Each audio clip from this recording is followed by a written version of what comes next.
China and U.S. will hold icebreaker talks in Switzerland on Saturday amid trade standoff. Beijing injects tactical monetary stimulus ahead of U.S. trade meeting.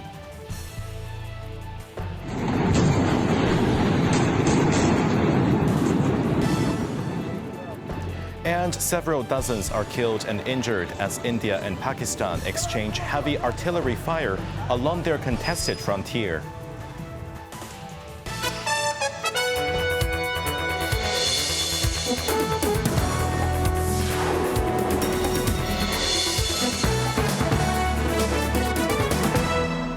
Good evening. You're watching Cable News. I'm Jeremy Zhu.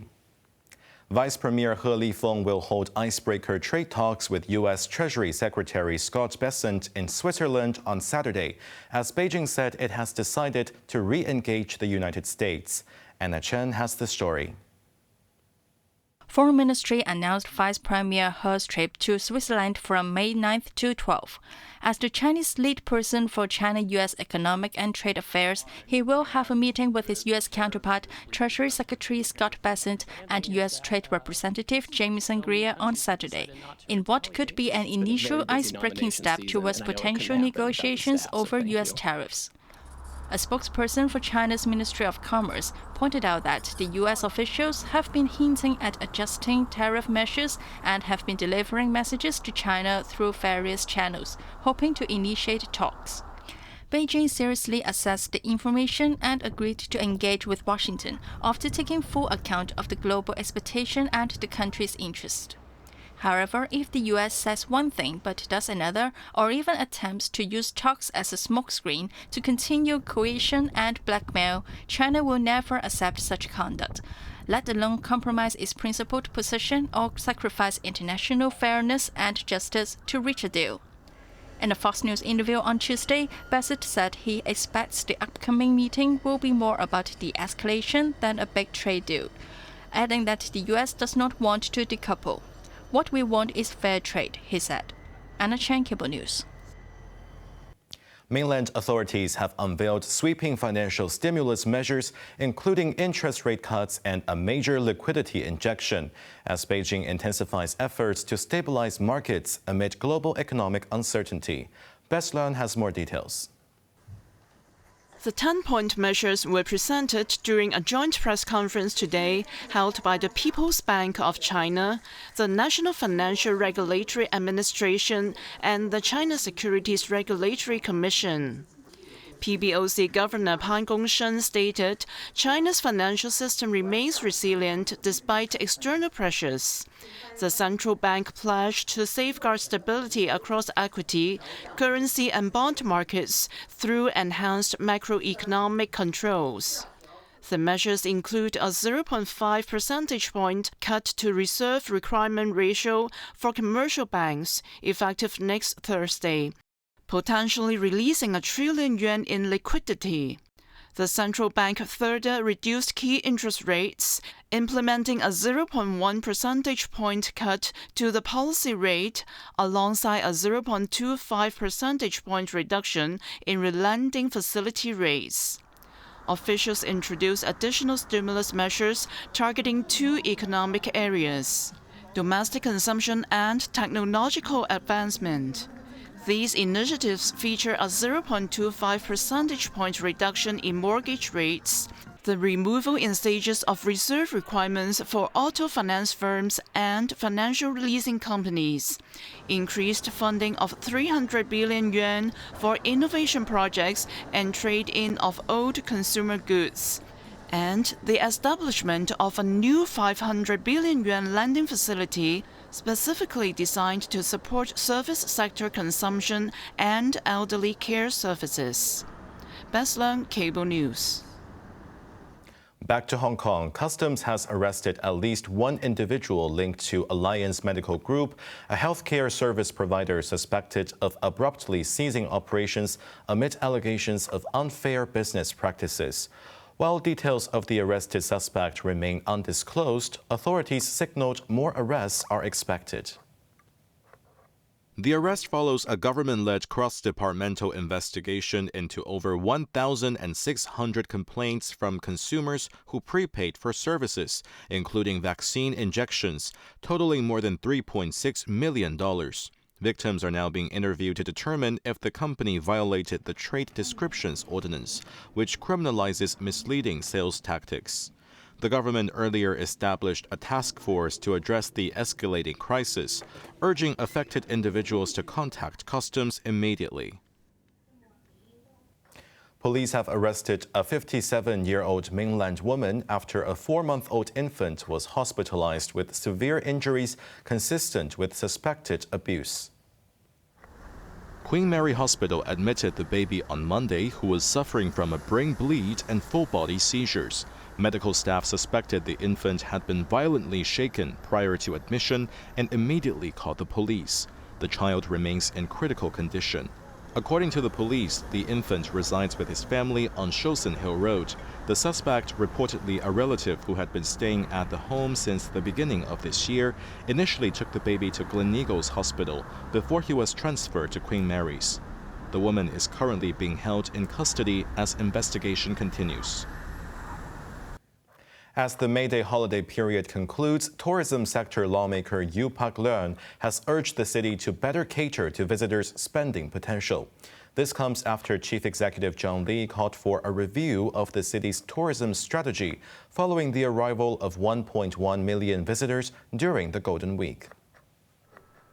Speaking exclusively to iCable News, Yu emphasized the need to upgrade attractions and create compelling experiences to encourage visitor expenditure. He cited middle-class mainland tourists who combine luxury dining with weekend camping trips as evidence of untapped spending potential.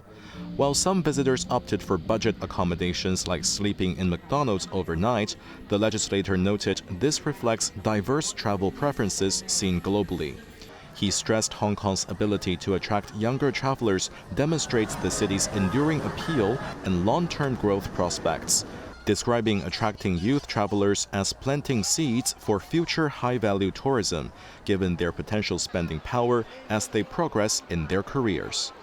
Addressing concerns over hotel pricing, the lawmaker clarified accommodation costs remained stable compared to last year, highlighting the availability of options across different price tiers.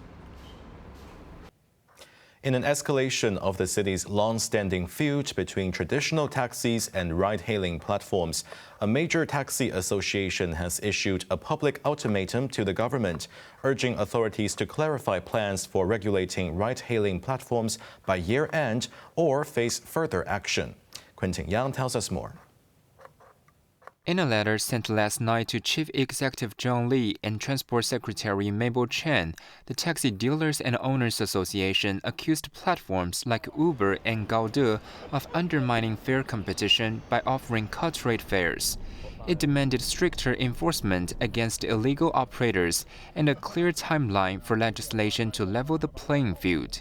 The push comes as taxi license values have plummeted by over 50% in recent months, with industry leaders blaming the rise of ride-hailing apps. Cheng Ha-kuo, honorary life president of the association, argued, "How can our rights be protected when we paid for licenses, insurance, and trained drivers, and they just need a $10,000 car," referencing private car owners who he claims operate illegally without permits. While Cheng stressed the industry is not seeking a blanket ban on platforms, he insisted any operator must comply with licensing rules. The association stopped short of detailing potential protests, but hinted at disruptions if demands go unmet. "We don't want to halt services and burden society," Chen said, though he acknowledged all options remain open. Quentin Yang, Cable News. Long queues were formed both online and in front of box offices at cinemas citywide this afternoon as movie lovers were vying to snatch tickets slashed to a flat rate of $30 for the city's annual Cinema Day on Saturday. At a cinema in Mongkok, movie enthusiasts lined up hours before tickets went on sale at noon. Some said they opted for in-person purchases to avoid anticipated online traffic jams. To manage demand, organizers capped in-person purchases at 4 tickets per transaction, while online sales adhere to varying restrictions set by individual cinema chains. The event, now in its 3rd consecutive year, is organized by the Hong Kong Theatres Association to boost post-pandemic business. It has become a local cinematic highlight, drawing 53 participating theaters and screening over 70 films ranging from recent blockbusters to indie favorites. The association expects the event to attract around 200,000 filmgoers, similar to previous years.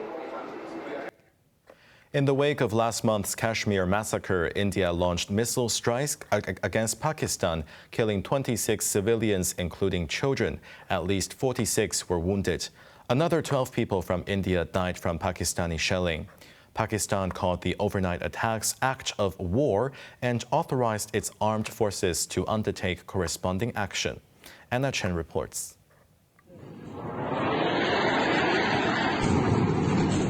India fired missiles across the border into Pakistani-controlled territory in several locations early Wednesday. Lots of residents were woken to the sounds of explosions and shelling and evacuated to the streets. Buildings and mosques were hit. India launched a military operation at 9 sites inside Pakistan and Pakistan-administered Kashmir, hitting terrorist infrastructure. This is the first Indian attack on Pakistan since 2019, following the recent deadly rampage by gunmen who murdered 26 civilians at a scenic spot in Kashmir, which India blamed on its neighbor. Pakistani Prime Minister Mohammad Shahbaz Sharif said the country has every right to give a befitting reply to this act of war imposed by India, and a befitting reply is being given. Pakistan launched retaliatory strikes in self-defense and claimed it has shot down 5 Indian Air Force jets and a drone. Footages showed an aircraft fell in a village in Indian-controlled Kashmir, where the authorities has ordered evacuation in some vulnerable areas.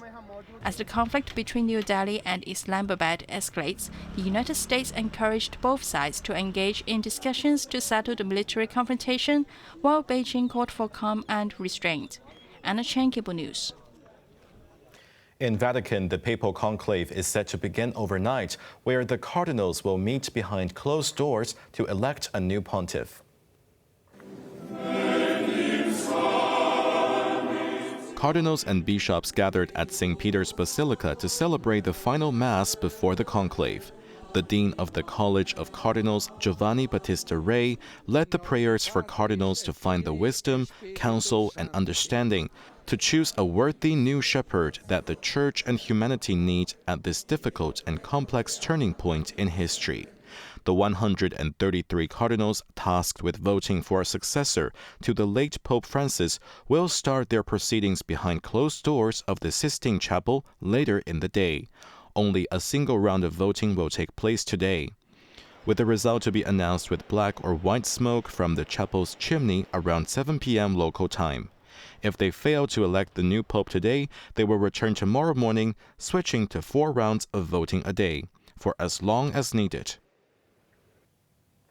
U.S. President Donald Trump and new Canadian Prime Minister Mark Carney faced off in the Oval Office as Trump suggested a wonderful marriage should Canada become the 51st state of America, while Carney insisted his country is not for sale ever.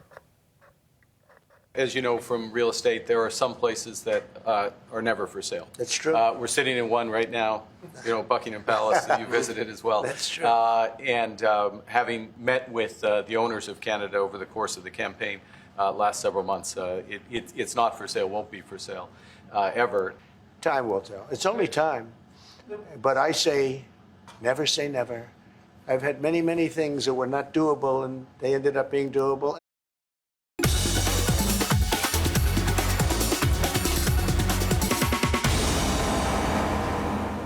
Now let's take a look at the stock market. The Hang Seng Index ended the day up 29 points. Top active stocks of the day. Alibaba was down $2.50. Tencent was down $5.60. Meituan was up 50 cents, and Pop Mart was down $10.60.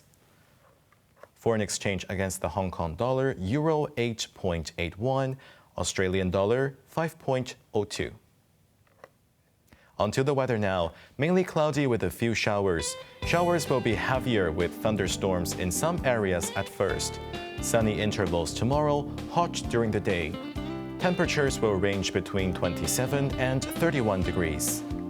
Now let's take a look at the weather around the world.